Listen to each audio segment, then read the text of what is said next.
是我家啊。你瞧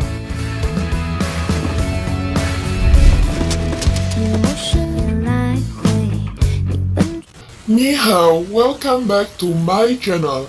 Di video kali ini, aku akan membahas salah satu drama populer China yang berjudul Perfect and Casual tahun 2020 yang diadaptasi dari novel Mr. Perfect and Miss Almost yang ditulis oleh Wan Zi.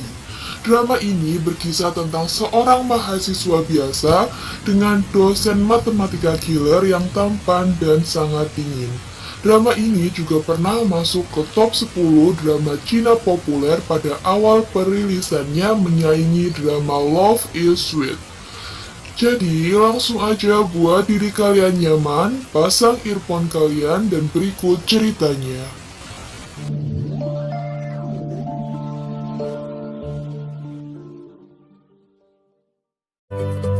Drama ini menceritakan perkawinan kontrak mahasiswi bernama Yunsu dan dosen matematikanya yang sangat dingin bernama Zhang Xinian. Yunsu merupakan mahasiswi tingkat akhir yang berkepribadian ceria, santai, hobi menggambar manga, dan memiliki pembawaan yang hangat. Sedangkan Zhang Xinian merupakan wakil profesor bidang matematika yang tampan namun sangat dingin. Dia selalu melihat segala hal dengan detail dan teliti, terutama dalam hal waktu. Dia menyukai kesempurnaan dan berpikir semua yang ada di dunia dapat dihitung dengan matematika. Cerita dimulai ketika Yunsu yang berada di sebuah kafe tidak sengaja menginjak kaki dan menjatuhkan kopi panas kepada seorang laki-laki yang berdiri di belakangnya. Yang ternyata itu adalah Zhang Xinian, dosen matematikanya. Yunsu pun langsung terpesona pada pandangan pertama. Tapi Xinian tidak terpengaruh sedikit pun dan langsung mendorongnya menjauh dengan lembut. Dengan manisnya, dia menasihati Yunsu untuk berhati-hati, lalu mengambil selembar tisu. Yunsu pun langsung tersipu malu karena mengira Xinian mengambil tisu itu untuknya. Tiba-tiba, Xinian mendadak langsung menggunakan tisu itu untuk mengelap sepatunya sendiri. Yunsu jelas kesal melihat itu, apalagi setelah itu Xinian mengkritiknya karena dia kelamaan memesan kopi, yaitu selama 5 menit 23 detik. Bahkan, Yunsu melihat betapa detailnya Xinian dalam membeli sebuah kopi, mulai dari suhu air yang harus tepat 90 derajat Celcius, tekanan uap air yang harus diatur sedemikian rupa, sudut kemiringan gelas saat mengaduk kopinya, hingga kecepatan dan arah putaran saat menuang susu instannya. Dan bahkan setelah kopinya telah selesai, tiba-tiba Xinian menolak meminum kopi itu karena setelah dia mengendus bau susunya, dia baru sadar kalau itu susu murni. Dia tidak bisa minum susu murni karena dia alergi laktosa. Yunsu yang sedari tadi menyaksikan segalanya, dengan sinis akhirnya meminta kopi itu untuk diberikan padanya, sambil menyindir Xinian dengan segala keribetannya. Sekian berganti di kelas yang mana Yunsu mulai masuk kelas, namun yang tidak disangka dosennya ternyata adalah Xinian. Yunsu shock melihatnya. Xinian dengan serius menetapkan segala aturan kelasnya. Padahal kebanyakan mahasiswi lebih fokus mengagumi wajah tampannya dan diam-diam memotretinya. Berdasarkan gosipan para mahasiswi, ternyata Xinian adalah seseorang yang jenius. Pada umur 14 tahun, dia meraih medali emas dalam Olimpiade Matematika Nasional. Umur 18 tahun masuk Institut Teknologi Massachusetts di Amerika. Hanya dalam waktu 4 tahun 3 bulan sudah mendapat gelar PhD. Dan sekarang, di umurnya yang baru 28 tahun, dia sudah menjadi wakil profesor. Tapi, alih-alih memotret Xinian secara diam-diam, seperti mahasiswa lain, Yunsu malahan menghabiskan waktu untuk menggambar kartun. Dan perbuatannya itu dengan cepat ketahuan oleh mata tajamnya Xinian yang langsung menyita buku gambarnya. Bukannya marah, Xinian malah mengomentari segala kesalahan gambarnya Yunsu yang tidak sesuai dengan detail dirinya dan menyarankannya untuk menggambarnya dengan lebih akurat dan membuat Yunsu malu karena menjadi tontonan satu kelas. Sekian berganti ketika Yunsu berusaha mencari kerja namun gagal, karena pada saat interview dia ditanya apa keahlian lain yang dimilikinya, dan Yunsu hanya bisa menjawab bahwa dia ahli menggambar komik.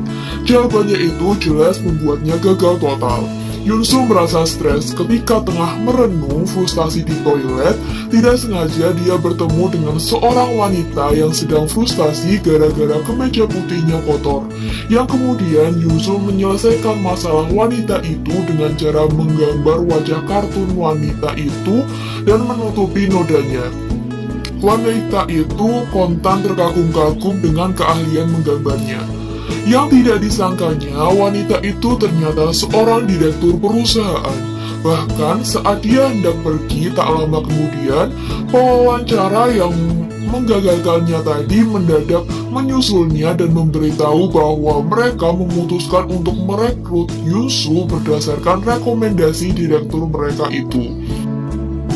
Malam harinya, Yunsu ditelepon kakaknya yang saat ini sedang bekerja di luar negeri. Kakaknya menyuruhnya untuk pergi ke bank besok untuk mengurus uang warisan mendiang orang tua mereka dan mendepositkannya. Awalnya Yunsu menolak, tapi akhirnya dia menyetujui untuk pergi ke bank. Saat di bank, dia sedang mendengarkan penjelasan pegawai bank. Tapi dia malah melihat Xinian ada di meja sebelah. Yunsu jadi tidak fokus mendengarkan si pegawai bank gara-gara berusaha menyembunyikan wajahnya dari Xinian. Padahal Xinian sudah melihatnya sejak awal. Kemudian Xinian menyarankan Yunsu untuk investasi real estate saja. Dan Yunsu langsung menurutinya tanpa pikir panjang. Dan langsung menemui sepupunya yang bekerja jadi konsultan properti.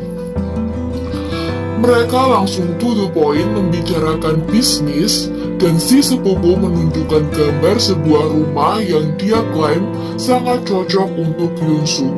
Yunsu awalnya ragu-ragu terhadap sepupunya karena harga rumah itu terlalu mahal. Tapi si sepupu meyakinkan untuk membeli rumah ini karena itulah cita-cita mendiang orang tua Yunsu. Yunsu terpengaruh dengan mudah dan jadilah dia setuju untuk membeli rumah itu, bahkan tanpa melihat rumah aslinya terlebih dahulu. Karena senang bisa membeli rumah, Yunsu mengajak sahabat-sahabatnya untuk minum. Si Yi yang merupakan sahabat dekat Yunsu awalnya cemas takut Yunsu besok ketiduran dan terlambat dalam sidang skripsi. Tapi Yunsu santai-santai saja dan meyakinkan Si Yi kalau dia akan pasang alarm. Dia pasti akan bangun tepat waktu dan lulus.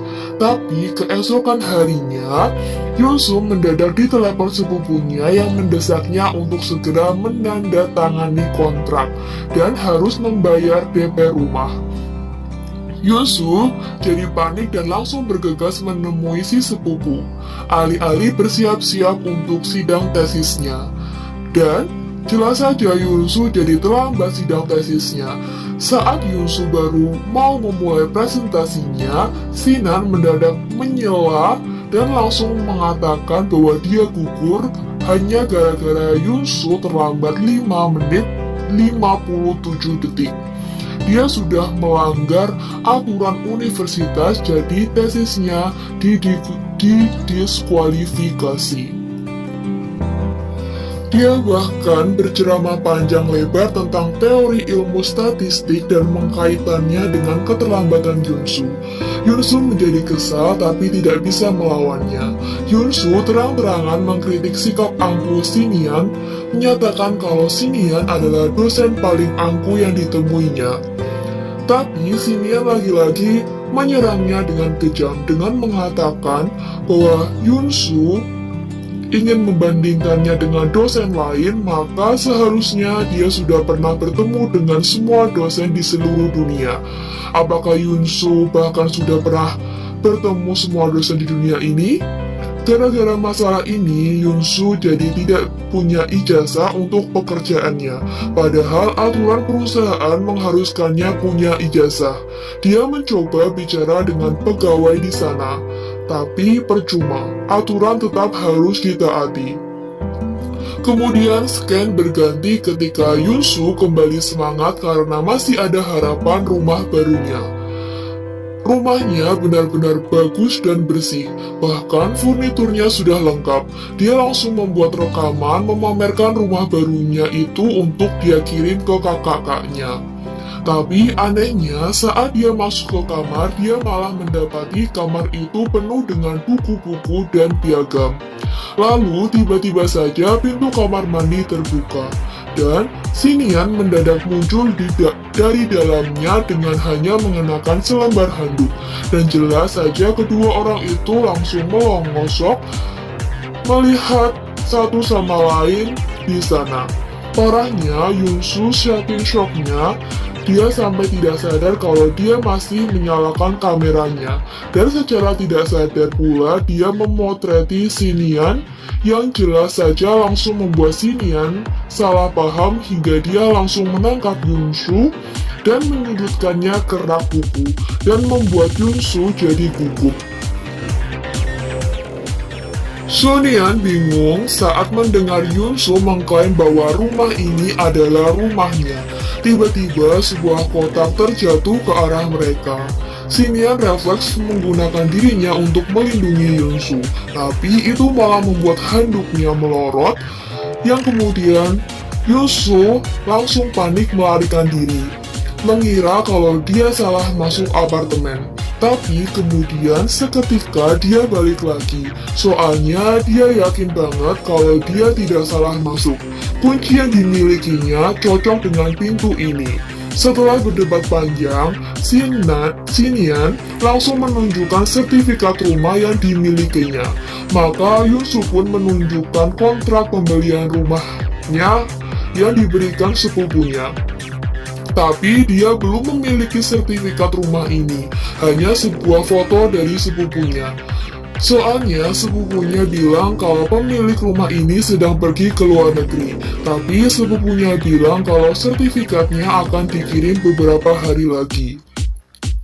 Yunsu ngotot tidak mempercayainya. Sepupunya tidak mungkin menipunya, apalagi sepupunya memberikan kunci rumah dan kartu akses masuk yang asli padanya. Waktu rumah ini direnovasi, Xinian selalu menggunakan password untuk buka pintu dan baru sekarang dia mengaktifkan kunci resmi rumahnya. Makanya sekarang kunci yang dimiliki Yunsu tidak bisa lagi berfungsi. Berdasarkan surat kontraknya Yunsu tadi, Xinian bisa menyimpulkan bagaimana si sepupu melakukan penipuan padanya, yaitu menggunakan metode krisis. Tapi si sepupu ternyata sudah menghilang di telan bumi dan Yunsu baru tahu kalau orang itu berbohong tentang segala-galanya. Dia sama sekali bukan pegawai perusahaan real estate dan kartu nama bisnis yang pernah diberikannya ke Yunsu itu palsu. Dia bahkan sudah pindah ke rumah entah kemana, yang membuatnya sangat sedih dan menangis lalu menemui sahabatnya. Siyi menyarankannya untuk mencari orang tuanya si sepupu sekarang di mana. Tapi Yunsu malah berbaik hati tidak ingin mengganggu mereka karena orang tua sepupunya sedang tidak sehat. Keesokan harinya, Yunsu mencoba meminta Xinian untuk menemaninya melapor ke kantor polisi. Tapi Xinian menolak dengan dinginnya dan beralasan kalau dia tidak ada waktu. Lagi pula, kasus sepupunya Yunsu tidak ada hubungannya dengannya. Scan berganti di tempat parkir. Di sana, Yunsu ngolot untuk dibantu Xinian diantar ke kantor polisi. Dia bahkan menyalahkan Xinian sebagai penyebab kesialannya. Karena pada waktu itu, Xinian lah yang menyarankannya membeli real estate. Xinian tidak terima. Dia menyarankan Yunsu untuk berinvestasi real estate, tapi Yunsu kena tipu itu cerita lain dan tidak ada hubungannya dengannya. Akhirnya, Xinian setuju mengantarnya, tapi dia harus ke rumah sakit dahulu menjenguk kakeknya. Lalu, dia akan mengantar Yunsu ke kantor polisi. Sesampainya di kantor polisi, Yunsu malah ragu-ragu. Dia bahkan tidak mau jujur mengakui berapa banyak kena tipu dan langsung kabur begitu polisi memberitahu bahwa penipuan sebanyak 2 juta akan dihukum 10 tahun penjara. Akhirnya Yunsu meminta maaf pada Xinian karena membuatnya harus menemaninya tapi tidak memperoleh hasil apapun. Merasa kasihan, Xinian memberikan kartu nama sebuah firma hukum kepercayaannya pada Yunsu. Yunsu bisa mendatangi firma hukum ini jika dia butuh bantuan hukum. Lalu Xinian bertanya mengapa tadi dia berbohong atas kesalahan sepupunya. Yunsu pun mengatakan jika tujuannya berbohong adalah demi kebaikan seseorang dan kebohongannya itu bisa membuat orang itu menjadi lebih baik, maka itulah yang disebut kebohongan putih. Itu bohong yang baik. Xinian termenung kalau teringat percakapannya dengan dokter tadi. Dokter sebenarnya kurang setuju jika Xinian memberitahukan yang sebenarnya pada pasien karena ada beberapa pasien yang sangat mengetahui penyakit jadi emosional. Hanya sedikit pasien yang punya kekuatan psikologis, kebanyakan keluarga pasien akan menyembunyikan kondisi penyakit pasien. Xinian mengaku pada Yunsu bahwa dia tidak pernah berbohong selama ini. Kalau begitu, Yunsu menyimpulkan bahwa selama ini Xinian belum pernah menghadapi situasi yang memaksanya untuk berbohong. Xinian benar-benar galau mendengarnya. Kemudian, scan berganti ketika Yunsu sedang jalan-jalan keliling taman. Tidak sengaja dia menyandung kaki seorang pasien yang jelas saja membuatnya kaget. Si pasien itu ternyata kakeknya Xinian yang entah bagaimana bisa terjebak di bawah bangku taman dan tidak bisa keluar, sampai akhirnya dia menangis dan meminta Yunsu untuk menariknya keluar. Berhubung tidak ada orang yang lewat, Yunsu akhirnya berusaha payah sendirian menyeret kakek keluar dari sana.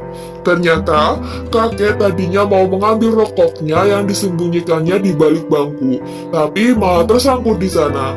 Tapi saat itu Yunsu tidak tahu bahwa itu adalah kakek Xinian. Si kakek bercerita dirinya sakit jika memikirkan cucunya. Sebenarnya keinginan terakhir kakek adalah melihat cucunya berkeluarga. Kakek mendadak punya ide bagus untuk menjodohkan cucunya sama Yunsu. Apa Yunsu sudah punya pacar? Tanya si kakek. Yunsu canggung mengaku belum punya pacar. Lalu Yunsu menenangkan dan berkata pada kakek bahwa kakek tidak perlu khawatir. Yunsu yakin asalkan kakek menjalani pengobatannya dengan baik dan tidak merokok, cucu kakek pasti akan memperkenalkan pacarnya. Scan berganti ke rumah sakit ketika dokter mengatakan bahwa kakek Xinian sudah tidak ada harapan lagi yang membuatnya tidak mau dioperasi. Lalu kakek pun menceritakan pada Xinian alasan lain kakek enggan dioperasi adalah karena kakek takut pergi terlalu cepat dan tidak menyaksikan hari di mana Xinian menikah. Kakek sudah gagal memberi keluarga utuh dan masa kecil yang bahagia untuk Xinian, sehingga membentuk karakter Xinian jadi seperti ini. Lalu kakek penasaran dan bertanya apakah Xinian sudah memiliki pacar. Seketika Xinian langsung teringat dengan ucapan Yunsu tentang kebohongan putih. Menyadari dia sekarang sedang menghadapi situasi yang memaksanya untuk melakukan kebohongan putih, Xinian akhirnya berbohong pada kakek bahwa dia sudah punya pacar. Dia bahkan janji akan memperkenalkan pacarnya pada kakek setelah kakek selesai operasi nanti. Dokter juga menyarankan Xinian untuk menuruti apapun keinginan kakek karena dalam menghadapi operasi besar seperti ini, kunci keberhasilan adalah pada keinginan pasien. Sekian beralih ketika Xinian berkeliling rumah sakit untuk mencari wanita yang dapat diajak berbohong kepada kakeknya. Bahkan dia tiba-tiba menembak seorang suster yang akhirnya langsung ditolak. Xinian menjadi sangat bingung, tapi tepat saat itu tiba-tiba dia melihat Yunsu yang baru keluar dari kamar. Karena pada saat itu teman Yunsu yang tinggal di rumah sakit membuatnya tinggal di rumah sakit karena Yunsu tidak punya rumah. Xinian sontak ganti target ke Yunsu dan meminta bantuannya. Yunsu yang baik hati mau-mau saja membantunya. Lalu Yunsu bertanya, bantuan apakah itu? Xinian berkata, bantu aku mewujudkan kebohongan putih. Jadilah pacarku. Seketika Yunsu kaget, tapi bahkan sebelum dia benar-benar mencerna kalimat itu, Xinian langsung saja menariknya dan membawanya lari menemui kakeknya. Setiap cerita cinta pasti memiliki jalan cerita yang berbeda. Tidak semua cerita cinta berasal dari kesan pertama yang baik. Orang bilang, jangan percaya kesan pertama, karena kesan pertama terkadang menipu. Tapi Tuhan selalu punya cara untuk membolak-balikan hati manusia.